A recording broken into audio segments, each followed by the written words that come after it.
Bonjour à toutes et à tous, si Game of Thrones nous a appris à côtoyer des créatures magiques, House of the Dragon ne dérogera pas à la règle en nous proposant de très nombreux dragons. La série débarquera le 21 août sur nos écrans et elle aura la lourde tâche de renouer avec un public partagé entre l'impatience après une si longue absence et une autre partie déçue par la conclusion de la saison 8. Mais assez discuté, si vous êtes ici, c'est que vous avez lu le titre et que vous souhaitez en connaître davantage sur les dragons. Je vous propose d'aborder tous les dragons qui seront en principe présents dans la série. Je reste au conditionnel car il est possible que certaines créatures n'apparaissent pas de suite, voire pas du tout, car pour rappel, nous sommes dans une adaptation. Bien entendu, je vais rester le plus factuel possible en évitant de spoiler le destin des dragons pour que celles et ceux qui ne veulent rien savoir puissent également apprécier la vidéo. Voyez cela comme une présentation d'ordre général avec quelques éléments. Bref, enfilez vos armures et grimpez sur vos montures, on se lance corps et âme dans cette vaste présentation des dragons.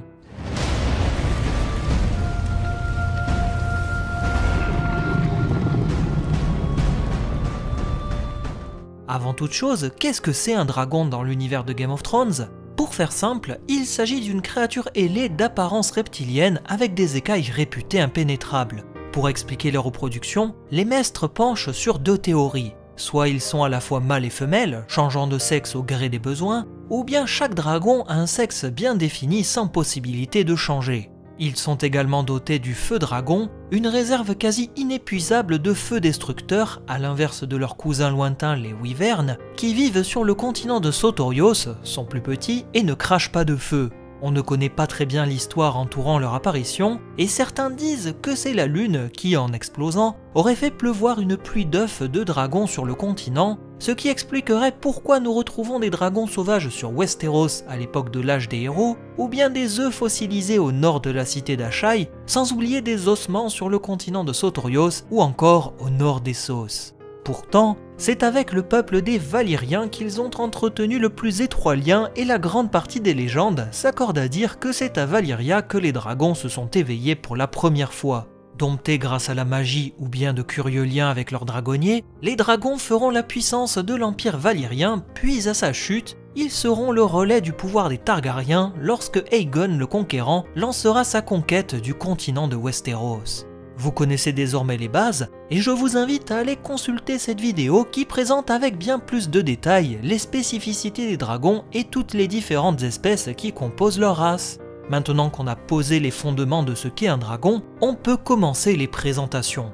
Le premier, ou plutôt la première, est Aile d'Argent, une splendide dragonne apparemment femelle qui appartenait à la reine Alysanne Targaryen. Son nom aurait été choisi en l'honneur de Vif-Argent, le dragon du roi Aenys Ier qui était le père d'Alysanne. Sans dragonnier au début de la série House of the Dragon, Aile d'Argent est relativement docile et amicale avec les étrangers, ce qui explique sans doute pourquoi elle acceptera un nouveau cavalier nommé Ulf le Blanc qui la montera pendant la terrible danse des dragons.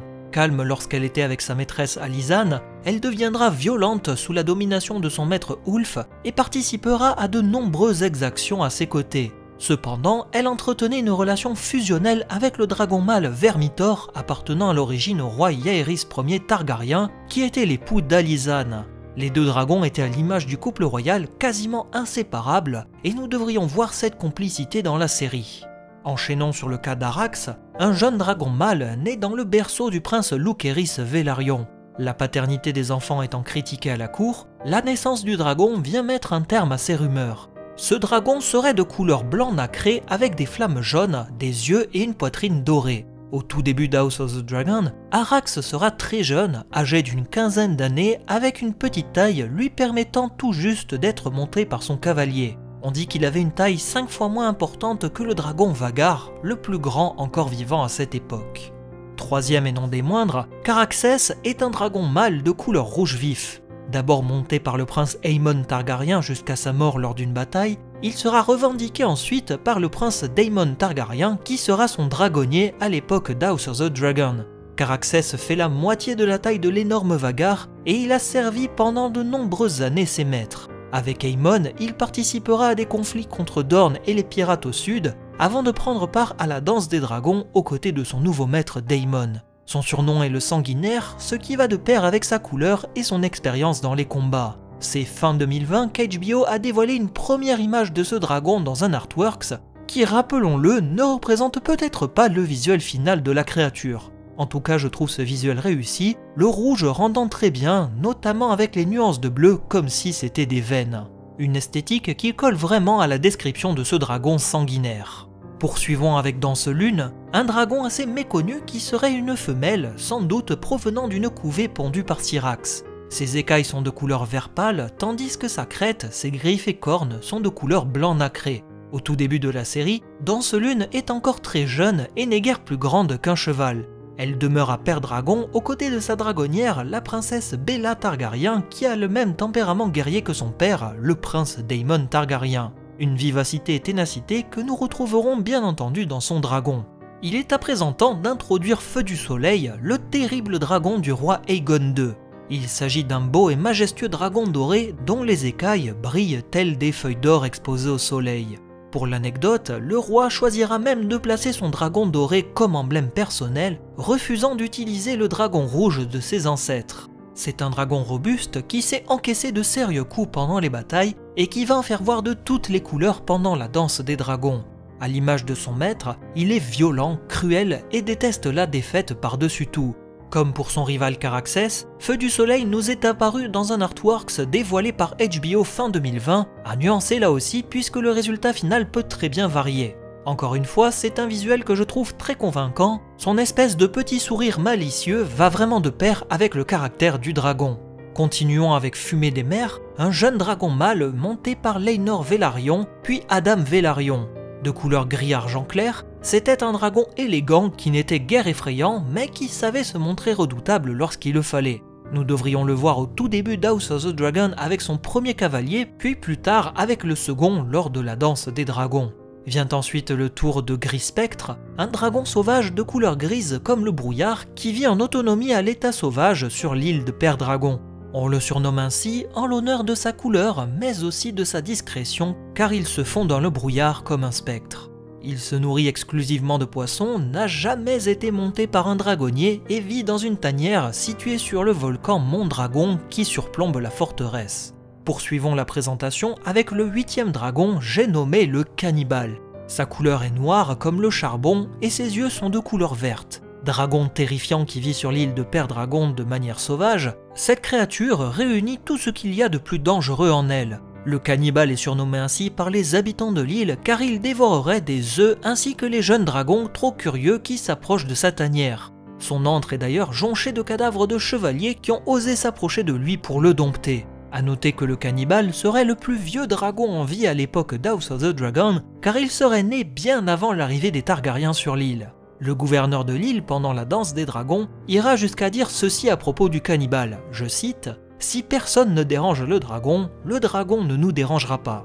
En clair, ce sera une véritable terreur comme l'était son cousin Balerion la Terreur Noire. » Venons à présent à la rencontre de la belle Meleys, surnommée la Reine Rouge. C'est un dragon femelle de couleur rouge écarlate avec des nuances de rose.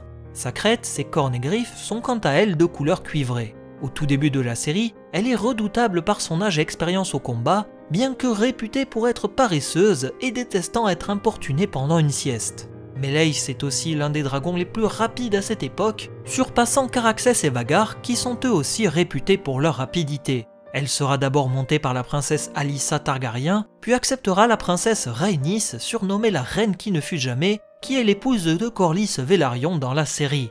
Passons au suivant avec Morgul, un jeune dragon mâle associé à la princesse Jaehaera Targaryen, fille du roi Aegon II. Nous n'avons pas plus d'informations à son sujet, si ce n'est que c'était un dragon très jeune et que sa dragonnière n'est pas encore assez âgée pour la dompter. Nuée d'Orage est un jeune dragon mâle monté par le jeune prince Aegon Targaryen, le fils de la prétendante au trône Rhaenyra Targaryen. Au tout début d'House of the Dragon, Nuée d'Orage est un jeune dragon d'à peine 9 ans. Bien entendu, il participera à la danse des dragons aux côtés de son dragonnier et sera un élément clé dans plusieurs batailles. Le cas de point du jour est difficile à aborder sans spoiler. Jeune dragon femelle, elle était associée à la princesse Rhaena Targaryen, la jumelle de Bella Targaryen qui chevauchait quant à elle Danse Lune. On constatera que les jumelles ont chacune un dragon femelle symbolisant à la fois le jour et la nuit. Point du jour était de couleur rose pâle, tandis que ses cornes, crêtes et os des ailes étaient de couleur noire. Pour le dragon femelle Shrykos, il s'agit d'un jeune dragon associé au prince Jaehaerys Targaryen, le fils du roi Aegon II. Comme pour sa sœur jumelle Yaera, le prince Jaehaerys ne peut pas monter son dragon à cause de son jeune âge. C'est d'ailleurs là aussi étrange de constater que les deux jumeaux auront chacun un dragon du sexe opposé au leur. À croire que la destinée y est peut-être pour quelque chose dans cette histoire. Enchaînons avec la dragonne Songe-Feu, montée par la reine Helaena Targaryen, la sœur épouse du roi Aegon II. De couleur bleue avec des reflets argentés, elle pondra au moins 2 couvées d'œufs, dont 3 seront dérobés par Elisa Farman des dizaines d'années avant le début de la série et seront échangés à Braavos contre un immense bateau. D'après des théories très populaires auprès des fans, ce seraient ces 3 œufs qu'Illyrio Mopatis offrira à Daenerys Targaryen dans Game of Thrones, même si ce dernier dit qu'ils proviennent d'Ashai. Songe-Feu reste un dragon avec un lien très fort avec sa dragonnière et elle sera bien entendu présente dès le départ de la série House of the Dragon. Poursuivons avec Syrax, une dragonne femelle montée par la prétendante au trône Rhaenyra Targaryen. Ses écailles étaient jaunes et son nom provient d'une ancienne divinité de Valyria. Syrax pondra de nombreuses couvées, dont l'une qui donnera naissance à Point du Jour. C'est un dragon qui était très agile au début de sa vie et qui va devenir gras avec le temps, à tel point qu'elle aurait du mal à voler. La dragonne s'est vite habituée à être nourrie sans chasser, ce qui explique son embonpoint, sans parler du fait qu'elle est enchaînée avec une longue chaîne lui permettant de se déplacer dans le château librement.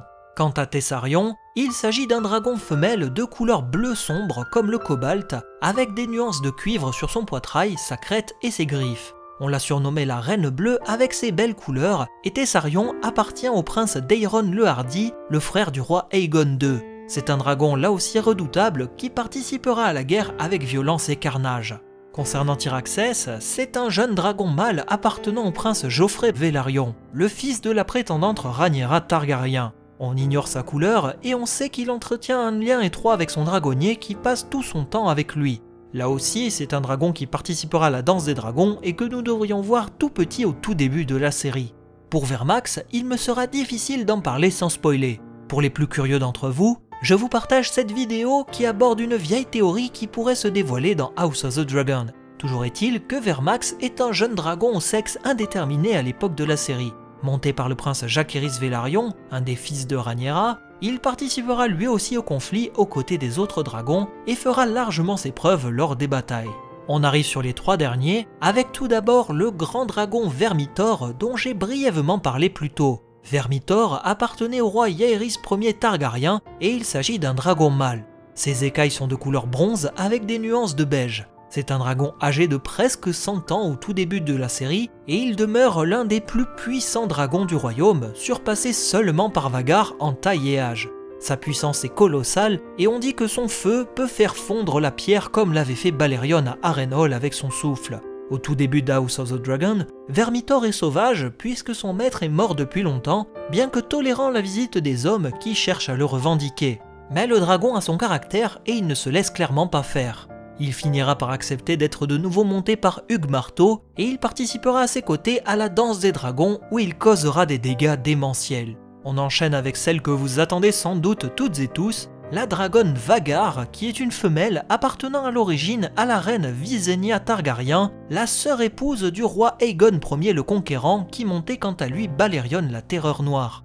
Vhagar est l'un des dragons qui a participé à la conquête et à la forge du royaume du Trône de Fer, participant par la même occasion à de très nombreuses batailles par la suite. Comme beaucoup de dragons, elle possède un nom renvoyant à une divinité de Valyria. Sa couleur est bronze avec des reflets bleu-vert et des yeux verts brillants. Au tout début d'House of the Dragon, nous devrions la voir avec sa dragonnière Laena Velaryon, la fille de Corlys Velaryon, avant qu'elle ne change de dragonnier pour atterrir entre les mains du prince Aemond Targaryen, avec qui elle participera à la danse des dragons.